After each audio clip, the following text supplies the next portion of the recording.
Now, when a brand is making a strategy, how should their strategy on quick commerce should be different from e-commerce? So how would you frame this answer? Will it be the same or different from a brand's point of view? So depends on the stage at which I am operating. In quick commerce, let's say if I am a new brand, then first of all try to understand like how my particular category is moving in different locations in India. And first of all, like different platforms have a different hold in different regions of India. So for example, a Blinkit might have a solid hold in the Delhi NCR region. A Right. Zepto and Instamart might have a solid strategy in a solid market share in Bombay and Bangalore. So let's say like I need to choose the right platform first of all when I'm trying to make a strategy or get listed on these platforms. Then at a city hyper local level, I need to understand how my particular category is performing right now in terms of how big the market is in that city for that category, which competition, which local competition exists in that category in that city, and which products are already selling well, and then also map it to what people are actually looking for.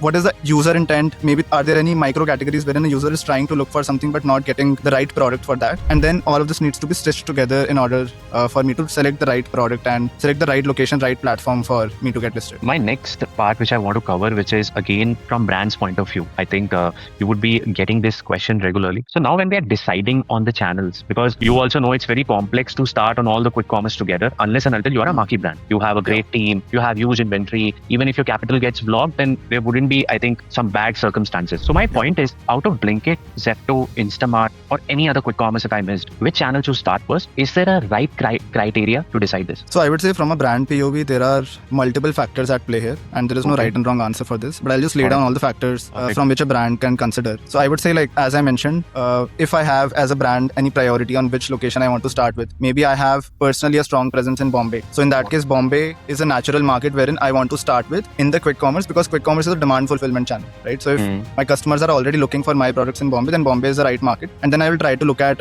the platform which has, let's say, a strongest hold in Bombay, and maybe like that's how I would look at it. And then apart from that, also the overall category trends in each city on each platform. So I'll, let's say, trying to launch a whey protein brand, then how is the overall whey protein market in Bombay or whatever city I want to start with? Which are the top products? Are there any regional players? Is the competition intensity higher in any other platform than what's the comparison of competition intensity amongst the platforms? And maybe that's how I want to look at it.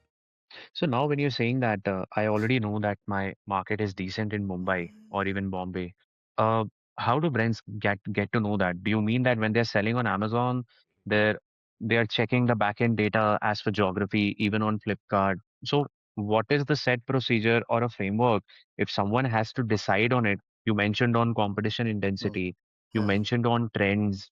How to go about that? So let's say if I am looking at a whey protein category, how big is the whey protein category pan India? What is the city-wise market size of that category, and what competitions are playing in that category in that city, and what's the revenue of each of the player at a SKU level? And on the basis of that, I can take that.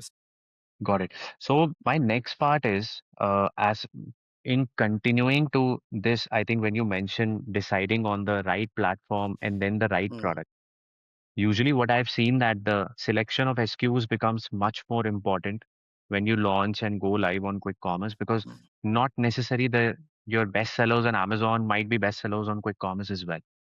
So how brands decide which SKUs to launch on quick commerce and what is the right criteria to decide on the same? So I would say like there are two broadly important factors apart from the context that a brand already has of their SKUs, which will perform well according to the internal data points. I would try to look at what is already selling on the platform. That is the first factor. By just Okay. trying to look at the category, what's the SKU wise revenue in each location and all of that. And second criteria would be what people are potentially already searching for, but maybe not getting the right product for that search result. So Okay. essentially, like what's the demand and where there is no supply, but there is a demand for it. And overall, like what's already selling in that location. Got it.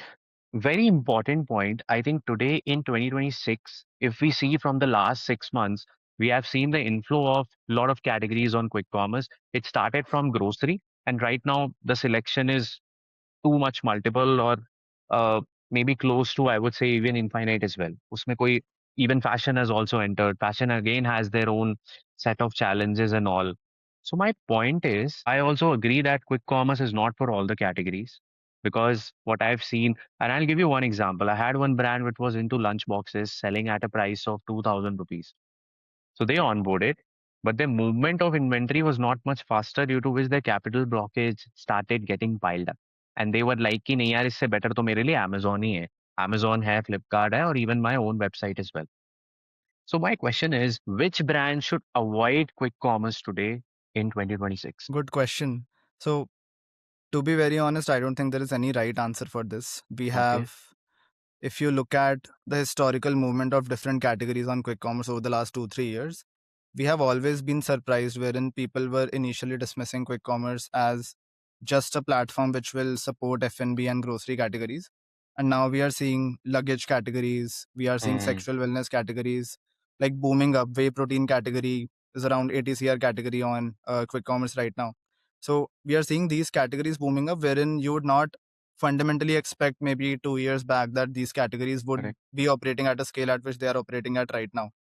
So I would say it might not be the right time for a given category at this point of time. For example, if you talk about electronics, electronics might not be the best category still for quick commerce, even though we see iPhone and all Mm, getting delivered on Blinkit. I think that's just a marketing stunt as of right marketing now. stuff. Yeah, I correct. don't think it's at that maturity right now as compared to a Flipkart or an Amazon. But I Correct. would say we'll definitely be surprised by the kind of categories which will get adopted in the future. So, as a brand, I need to closely track how these categories are moving on these platforms. Fundamentally, we do believe that eventually every category will figure out a way to be listed on quick commerce. Maybe the delivery times will be different. Maybe for Will be some different. categories, it will be 10 minutes, it will be 30 minutes for some, it will be 2 hours for some. But Got it. eventually, we do believe that this is a fundamental shift which will happen in terms of how we shop as consumers, and every category will come to quick commerce.